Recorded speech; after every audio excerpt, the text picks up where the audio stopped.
प्यारे बच्चों, आज का हमारा नया चैप्टर है बायोमोलिक्यूल। कौन सा चैप्टर करा रहे हैं? बायोमोलिक्यूल। बायोमोलिक्यूल क्या होता है बेटा? बायोमोलिक्यूल का मतलब वो चीजें जिनमें लाइफ नहीं होती हैं, लेकिन लाइफ उनके बिना चल नहीं सकती है।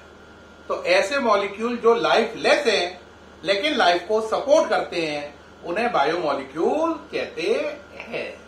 क्या बात समझ में आई? वो चीजें जिनमें खुद में कोई जीवन नहीं है लेकिन उनके बिना जीवन की कल्पना नहीं की जा सकती, उन्हें बायोमोलिक्यूल कहते हैं। ऐसी चीजों में एग्जाम्पल है, देखो कार्बोहाइड्रेट है ना, protein, DNA, RNA, vitamin, hormones है ना, ये सब चीजें देखो इनमें से किसी में भी जीवन नहीं है, ना कार्बोहाइड्रेट में, ना प्रोटीन में, ना डीएनए में, ना आरएनए में, है ना। वैसे इनमें किसी में भी लाइफ नहीं है, लेकिन आप सोचो बिना डीएनए आरएनए के आप लोग रह सकते हैं? नहीं। अगर डीएनए ही नहीं होगा तो क्रोमोसोम नहीं होंगे तो नया मेल या फीमेल कैसे क्रिएट होगा? तो ऐसी चीजें जो खुद तो लाइफलेस हैं, जैसे कार्बोहाइड्रेट, प्रोटीन, विटामिन, हार्मोन है ना, डीएनए, आरएनए, लेकिन उनके बिना लाइफ पॉसिबल ही नहीं है, उन्हें बोलते हैं बायोमोलिक्यूल। तो इस चैप्टर में हमारे टॉपिक क्या होंगे? आंसर कार्बोहाइड्रेट होगा, प्रोटीन होगा, विटामिन होंगे, है ना, डीएनए होगा, आरएनए होगा। प्यारे बच्चों, डीएनए और आरएनए को कंबाइंडली यानी एक साथ मिलाकर बोलते हैं न्यूक्लिक एसिड। क्या बोलते हैं? Nucleic acid. देखें क्या बोलते हैं? Nucleic acid. किसको? डीएनए और आरएनए को मिलाकर, डीएनए और आरएनए। डीएनए की फुल फॉर्म जानते हैं? Deoxyribose nucleic acid. इसकी राइबोज न्यूक्लिक एसिड। डीएनए और ये क्या है? आरएनए। क्लियर हो गई बात? अब हम एक एक करके टॉपिक स्टार्ट करेंगे। पहला टॉपिक है हमारा कार्बोहाइड्रेट। क्या है? कार्बोहाइड्रेट। जब कार्बोहाइड्रेट की बात करते हैं तो सबसे पहले आती है डेफिनेशन। कार्बोहाइड्रेट की डेफिनेशन को लेकर बहुत मतभेद रहा है साइंटिस्ट में, लेकिन लास्ट में जो इसकी एक फाइनल डेफिनेशन हुई है वो क्या है वो सुनो। वो है पॉलीहाइड्रोक्सी एल्डिहाइड या पॉलीहाइड्रोक्सी कीटोन या वो सभी कंपाउंड जिनकी हाइड्रोलिसिस करने पर पॉलीहाइड्रोक्सी एल्डिहाइड या पॉलीहाइड्रोक्सी कीटोन बने, उन्हें कार्बोहाइड्रेट कहते हैं। दोबारा सुनो, पॉलीहाइड्रोक्सी एल्डिहाइड या पॉलीहाइड्रोक्सी कीटोन या वो सभी कंपाउंड जिनकी हाइड्रोलिसिस करने पर पॉलीहाइड्रोक्सी एल्डिहाइड या पॉलीहाइड्रोक्सी कीटोन बनते हैं, उन्हें कार्बोहाइड्रेट कहते हैं। बात क्लियर हुई या नहीं? तो इसमें तीन चॉइस है, या तो वो चीज होगी पॉलीहाइड्रोक्सी क्या एल्डिहाइड, या वो चीज होगी polyhydroxy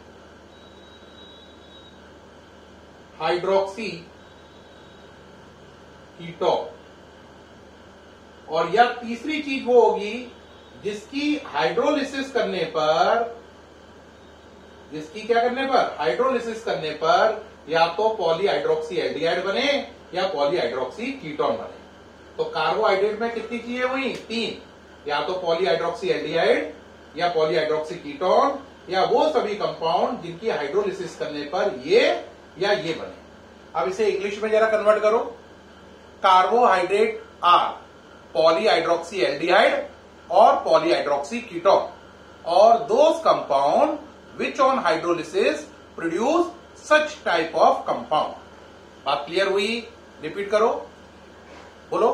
carbohydrate are polyhydroxy aldehyde और पॉलीहाइड्रोक्सी कीटोन और those compound which on hydrolysis produce such type of compounds.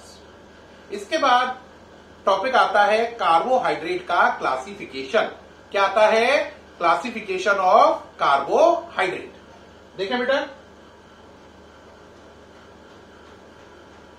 अगर हम कार्बोहाइड्रेट के क्लासिफिकेशन की बात करें तो इसके दो क्लासिफिकेशन है। कितने हैं? दो। तो अगर हम पहले क्लासिफिकेशन की बात करें कार्बोहाइड्रेट के C1 की, है ना, तो उसके अकॉर्डिंग जो कार्बोहाइड्रेट है पहले के अकॉर्डिंग, ये क्लासिफिकेशन C1 है। C1 समझ गए? क्लासिफिकेशन फर्स्ट पढ़ा रहा हूं, फिर उसके बाद सेकंड कराऊंगा, C2 कराऊंगा। इसके अकॉर्डिंग कार्बोहाइड्रेट जो हैं वो 3 टाइप के हैं। पहला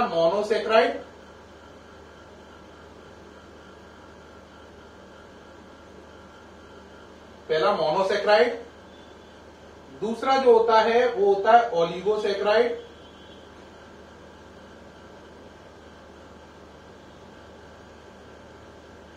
तीसरा होता है पॉलीसेक्राइड।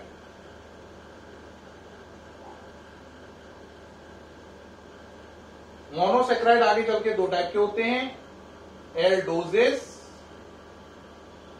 और कीटोजिस। दोबारा समझो, कार्बोहाइड्रेट के पहले क्लासिफिकेशन के अकॉर्डिंग कार्बोहाइड्रेट कितने टाइप के हैं? 3।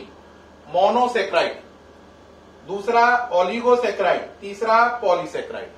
मोनोसेक्राइड फिर 2 टाइप के हैं, एल्डोजिस और कीटोजिस। कहोगे सर सब में क्या अंतर है? बेटा मोनोसेक्राइड का मतलब वो कार्बोहाइड्रेट जिनकी आगे हाइड्रोलिसिस नहीं होती है, वो मोनोसेक्राइड है। Those carbohydrate which does not undergo further hydrolysis are monosaccharide. अब अगर उनके अंदर एल्डिहाइड ग्रुप हो, CHO ग्रुप हो, तो उनका नाम है एल्डोजिस। अगर उनके अंदर कीटोन ग्रुप हो तो उनका नाम है कीटोजिस। एल्डोजिस का एग्जाम्पल है ग्लूकोज, कौन सा? ग्लूकोज। ऐसे ही कीटोजिस में एग्जाम्पल है फ्रक्टोज। क्या नाम है? ग्लूकोज और फ्रक्टोज। बात समझ में आई या नहीं आई? अब अगर आप देखें ओलिगोसेक्राइड में, तो ओलिगोसेक्राइड वो हैं जिनकी हाइड्रोलिसिस पर मोनोसेक्राइड बनेंगे 2 से लेकर 9 तक। कितने तक? 2 to 9। 2 to 9 क्या? 2 to 9 क्या बनेंगे? मोनोसेक्राइड बनेंगे। तो ओलिगोसेक्राइड वो हैं जिनकी हाइड्रोलिसिस पर कम से कम 2 और ज्यादा से ज्यादा 9 तक क्या बनेंगे? मोनोसेक्राइड, है ना? अब अगर 2 बनेंगे तो डाइसेक्राइड, 3 बनेंगे ट्राइसेक्राइड, 4 बनेंगे टेट्रा, फिर पेंटा, हेक्सा, हेप्टा, ऑक्टा और लास्ट नोनासेक्राइड। तो इसकी कैटेगरी होती है डाइसेक्राइड टू नोनासेक्राइड। लेकिन आपके कोर्स में डाई, ट्राई, टेट्रा तक तो है, पेंटा, हेक्सा, हेप्टा, ऑक्टा, नोना नहीं है। तो इसमें हम एग्जाम्पल ले रहे हैं डाइसेक्राइड का। क्या हो गया बोलो? डाइसेक्राइड। डाइसेक्राइड के बाद कौन सा आया? अगला डाइसेक्राइड के बाद ट्राइसेक्राइड और टेट्रासेक्राइड। क्या और सेक्राइड भी होते हैं? हाँ, मैंने आपको बताया अप टू नोनासेक्राइड होता है इसमें। अब इसमें एग्जाम्पल देखें, डाइसेक्राइड में एग्जाम्पल है माल्टोज, लैक्टोज और सुक्रोज। माल्टोज, लैक्टोज और सुक्रोज। अब इसके बाद आया ट्राइसेक्राइड, इसमें एग्जाम्पल है रेफिनोज। क्या एग्जाम्पल है? रेफिनोज। और टेट्रासेक्राइड में एग्जाम्पल है स्टेचियोज। तो देखो बच्चों, दोबारा से देखो, मोनोसेक्राइड जिनकी हाइड्रोलिसिस नहीं होती है, अगर इनके अंदर एल्डिहाइड ग्रुप हो तो एल्डोजिस और कीटोन ग्रुप हो तो कीटोजिस। एग्जाम्पल, एल्डोजिस में ग्लूकोज, कीटोजिस में फ्रक्टोज। ओलिगोसेक्राइड जिनकी हाइड्रोलिसिस पर ये चीजें 2 से लेकर 9 तक बने। अगर 2 बने तो डाइसेक्राइड, 3 बने ट्राई और 4 बने टेट्रा, फिर ऐसे ही पेंटा, हेक्सा, हेप्टा, ऑक्टा और नोना। लेकिन आपके कोर्स में डाई, ट्राई, टेट्रा है, उसके आगे नहीं है। डाइसेक्राइड में एग्जाम्पल है maltose, sucrose, lactose. Maltose, sucrose, lactose. Trisaccharide में एग्जाम्पल है रेफिनोज और टेट्रासेक्राइड में स्टेचियोज। रेफिनोज और ये स्टेचियोज। अब बात आती है सर पॉलीसेक्राइड क्या है? पॉलीसेक्राइड वो हैं जिनकी हाइड्रोलिसिस पर 10 या 10 से ज्यादा कितने भी हो, 10 और मोर देन 10 क्या बने? मोनोसेक्राइड। 10 से लेकर कितने भी बने, कम से कम 10 और ज्यादा से ज्यादा कोई लिमिट नहीं, अप टू इंफिनिटी। तो वो कार्बोहाइड्रेट जिनकी हाइड्रोलिसिस पर 10 या 10 से ज्यादा मोनोसेक्राइड बनते हैं उन्हें पॉलीसेक्राइड कहते हैं। इस कैटेगरी में 3 फेमस एग्जाम्पल कौन कौन से हैं? पहला फेमस एग्जाम्पल है इस कैटेगरी में सेल्यूलोज, दूसरा स्टार्च, तीसरा ग्लाइकोजन। कौन कौन से हैं? सेल्यूलोज, स्टार्च और ग्लाइकोजन। कौन कौन से हैं? सेल्यूलोज, स्टार्च और ग्लाइकोजन। तो उम्मीद है ये पहला क्लासिफिकेशन समझ में आया आपको। तो पूरी बात हमने क्या बताई? बायोमोलिक्यूल वो चीजें जिनमें लाइफ नहीं है लेकिन उनके बिना लाइफ हो ही नहीं सकती, बायोमोलिक्यूल है। उसमें से हमें डिटेल में पढ़ा रहे हैं पहले कार्बोहाइड्रेट। पहले डेफिनेशन बताई, पॉलीहाइड्रोक्सी एल्डिहाइड या पॉलीहाइड्रोक्सी कीटोन या वो सभी कंपाउंड जिनकी हाइड्रोलिसिस पर ये चीजें बने उन्हें कार्बोहाइड्रेट कहते हैं। फिर बताया इसके दो क्लासिफिकेशन है। पहला क्लासिफिकेशन शुरू किया, उसके अकॉर्डिंग कार्बोहाइड्रेट 3 टाइप के हैं, मोनोसेक्राइड, ओलिगोसेक्राइड और पॉलीसेक्राइड।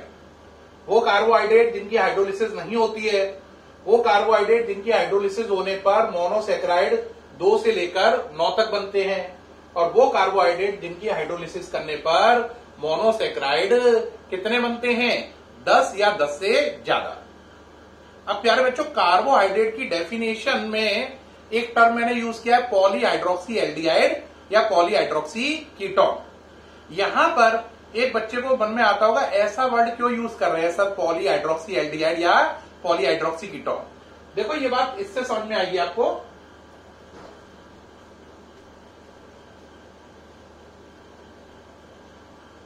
ये स्ट्रक्चर बना रहा हूं ग्लूकोज का, ये ग्लूकोज का स्ट्रक्चर है, इसका स्ट्रक्चर बना रहा हूं ग्लूकोज का।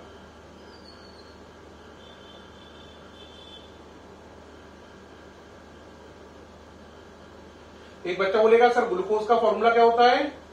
C6H12O6। क्या होता है बोलो?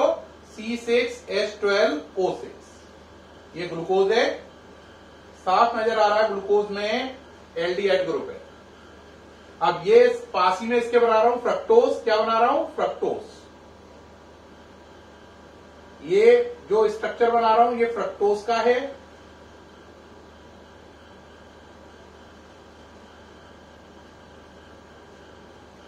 जरा आप इसका स्ट्रक्चर देख के बताओ क्या समझ में आ रहा है आपको? ये स्ट्रक्चर किसका है? फ्रक्टोज का है। किसका है? फ्रक्टोज का है। अब देखो कैसे पढ़ोगे जरा बताओ। देखो बहुत सारे क्या है? हाइड्रोक्सी।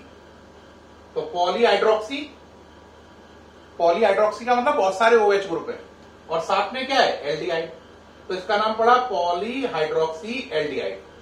तो ग्लूकोज के लिए वर्ड यूज किया जाता है पॉलीहाइड्रोक्सी एल्डिहाइड। अब पॉलीहाइड्रोक्सी कीटोन क्यों? समझ में आ गया होगा है? हाँ देखो ये क्या है? हाइड्रोक्सी,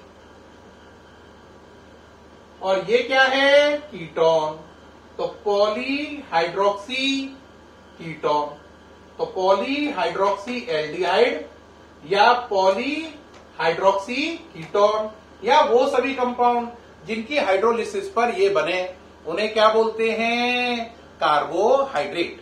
तो उम्मीद है आप समझ गए होंगे कार्बोहाइड्रेट की डेफिनेशन कहां से क्रिएट करी है।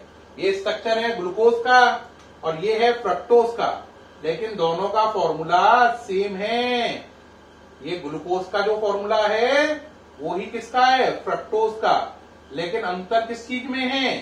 फंक्शनल ग्रुप में। इसमें एल्डिहाइड है, इसमें कीटोन है। इसमें एल्डिहाइड है, इसमें कीटोन है।